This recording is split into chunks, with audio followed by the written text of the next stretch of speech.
Thank you everyone. Thank you for having me here and for you taking time now to listen. We have like 15 minutes where I would like to walk you through what I think it's important when you speak about privacy. And the speech starts with a friendly privacy. And I kind of stress that, and you will see in the slides why I do that. It's not a technical talk, even though there will be like a couple of parts where I will do a little bit more of a tech dive into how this technology works. And yeah, let's start before going into the topic with a question. Now, if I ask you, what is an Ethereum address? It's not more about like you have to answer. It's more like I'm 100% sure that all of us will agree on something. Oh, it's it's identified on the blockchain where asset stays and so on and so forth. Now, if I ask you, what is privacy? I am 100% sure that we will never agree on one single correct answer.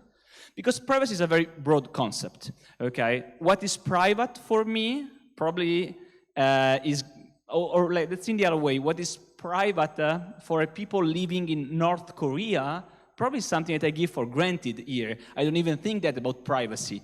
Okay, as for that concept, okay? I put, of course, the extremes in the answer, but just to tell you why, and this is important to keep in mind.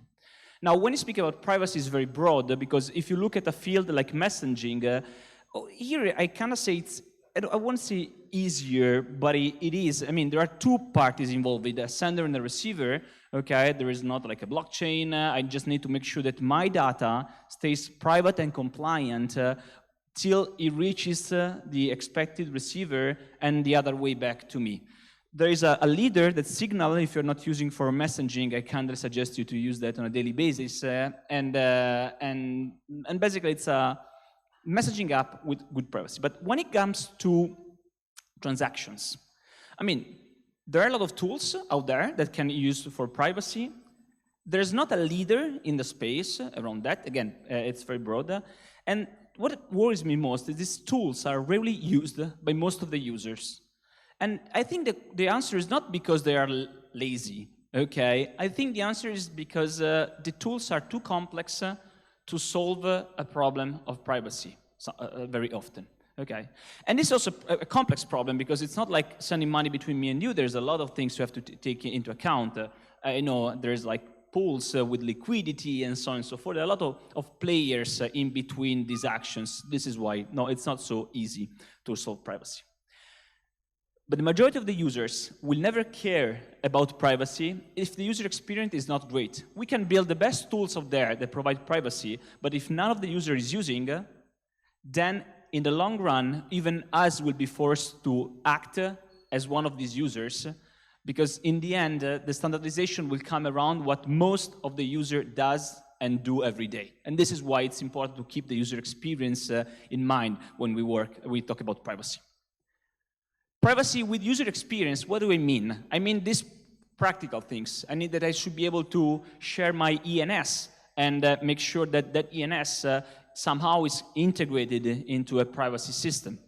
I mean that if the user I use to pay with their Visa card or do a wire transfer, the tool, the wallet that they're using that has privacy embedded inside should allow them to do a wire transfer or pay with their debit card without any single step compared to the standard they are using with the bank, okay? Where they have money, they tap the card and they pay. That's it. Nothing in between, okay? And the last part is also like something that it's not given for granted. Put yourself in the shoes of a non-crypto user, okay?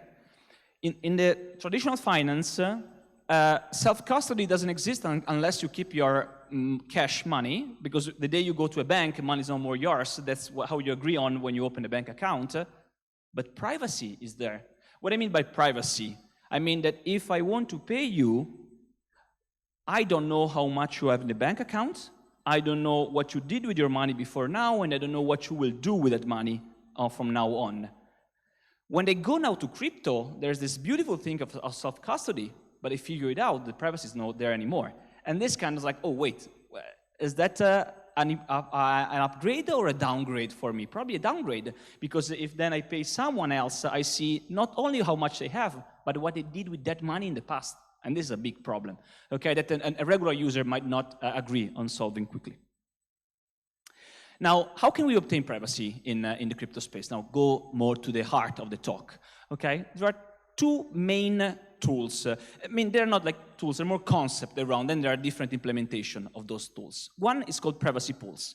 See them as a vase, a pot, okay, where anyone put money, where everyone can put money in, and then they can move money out, but the connection between the in and the out is not immediately visible, okay? So it was famous, it was not a privacy pool, but just if probably some of you have heard about Tornado Cash, okay? That was the idea, okay? I can put 100, other people put 1,000, 50, whatever, and then out of these 100, I can take 50, 30, 20, so not also the same amount, so that it's impossible to match the in plus the out. What's the problem of that? A lot. It's slow, for example. If I put 58 and a second after I take out 58, it's immediately to connect the in with the output. Okay, so it requires time, and the user experience is bad for that. On the other side, there are stealth addresses. They provide what's called unlinkability, and we will deep dive in this concept in a second. What does it mean is that I have one key, and I can generate an infinite amount of addresses controlled by that key, but if I look at the chain, those addresses are separate addresses. There is no way that I understand which of these addresses are owned by the same key. And this technology is not like new, was provided, it was initially proposed on the Bitcoin forum more than 10 years ago. More recently, Vitalik spoke a lot about that, and the Ethereum Foundation will probably go towards that as one of the standard way of obtaining privacy on the blockchains. It provides great UX. It's simple to understand. I generate a new address every time. Every time someone wants to pay me, new address generated. Money goes in an address that has no history, and there's no way to see all my balances across the other addresses.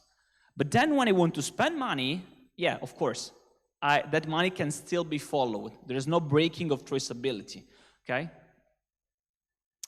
So a stealth address, in simplicity, is a one-time address, okay, generated by the sender. So the power of stealth addresses is that who sends you money generate the address and send the money there, in a way that, and this is the magic behind, only the receiver can control the money in that address. So basically there's like, the sender doesn't generate the private key, there is a mathematical behind where I can generate the public key, the public address where I send money, knowing that only the receiver will be able to generate a private key to control that money in the address.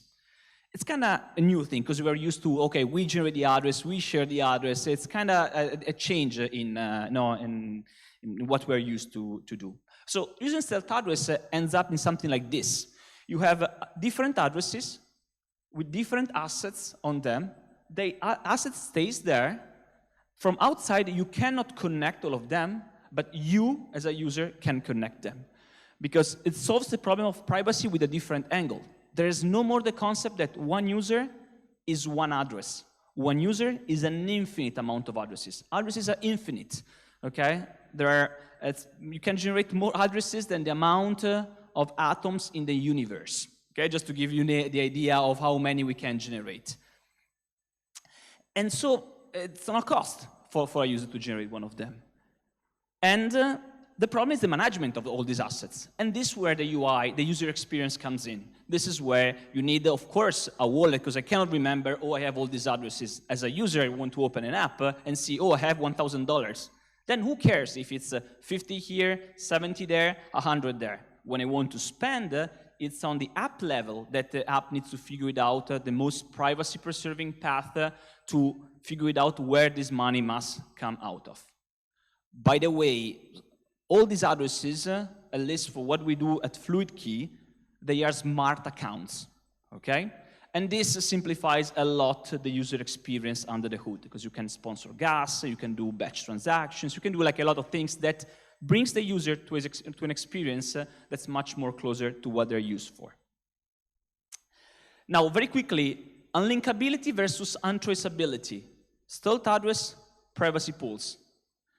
Breaking of traceability, this means I've sent money from A to B, but I don't know that A is connected to B because the money goes through a privacy pool that breaks this traceability, so I don't know that the money sent to B were coming from A. Unlinkability means that I have a lot of assets across addresses. All these addresses are not linked together. But the moment I've moved money out of these addresses, I can follow, I can trace the money where the money is going, okay? Stealth addresses, there are too many. I will be quick, but I wanted to leave the slides here so you can also deep dive into that. There are two main ways to generate stealth addresses. This is the canonical one, where you generate a sub-private key, a sub-public key for each of these addresses. On the right, there's the new way. It's called a key store. It's a very simple idea to explain. There's one smart contract on one chain, mainnet, probably, where you store the configuration. Okay, I want my addresses to be controlled by this key. Then all the addresses point to that configuration. So the day you change the configuration, all the addresses change the ownership. Now, if this point is visible, the addresses are no more stealth. They are connected together.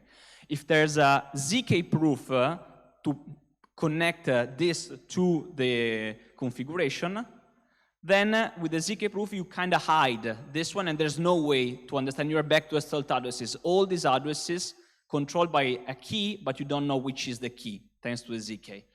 This on the right is an advanced. We are working with the Ethereum Foundation to build that type of solution. This is the canonical way of generating stealth addresses. So as you can see, if you want to receive money, you need to generate a public address, and anyone can generate that because you need the meta public key that's visible on the blockchain. Is a public key? No way.